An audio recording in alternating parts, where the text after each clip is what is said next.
सर्वात प्रथम मी असं सांगू इच्छिते, जिजाऊ सामाजिक आणि शैक्षणिक संस्था आणि शिवसेना यांच्या संयुक्त विद्यमाने घोलपनगर येथे विछामणी गणपती मंदिर सभागृहाच्या इथे सकाळपासून अगदी 10 वाजल्यापासून लोकांचे आरोग्य शिबिरासाठी उत्स्फूर्तपणे प्रतिसाद देत आहेत। त्यांची आरोग्य तपासणी होत आहे। ECG म्हणा किंवा नेत्रचिकित्सा म्हणा, शुगर BP यांचं अगदी उत्स्फूर्तपणे पेशंट येत आहेत, त्यांचा लाभ घेत आहेत।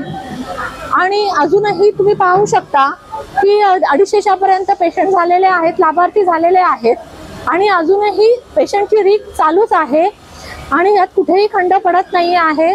शिवसेना ही नेहमीच लोकांच्या अडचणीसाठी नेहमीच कार्यरत असते।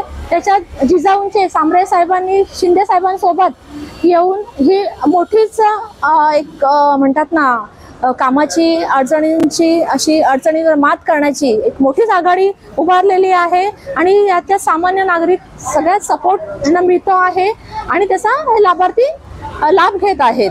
आणि याच्या पुढचा आपले डॉक्टर आहेत ते तुम्हाला डिटेलमध्ये माहिती देते। सन्माननीय निलेशजी भगवान सांबरे साहेब यांच्या जिजाऊ शैक्षणिक सामाजिक संस्था व शिवसेना यांच्या संयुक्त विद्यमाने जो शिबिर घेण्यात आला आहे त्याच्यामध्ये जे मोतीबिंदूचे जे पेशंट निघतील त्यांची मोफत शस्त्रक्रिया आपल्या झडपोली येथील श्री भगवान महादेव सांबरे क्लिष्टर त्या हॉस्पिटलमध्ये होईल आणि इतर जे शस्त्रक्रिया असतील जसे कॅन्सर, आर्थो, कार्डियक इतर जेवढ्या पण असतील ते आपल्या आसनगाव येथील श्री भगवान महादेव सांबरे या हॉस्पिटलमध्ये मोफत करण्यात येईल।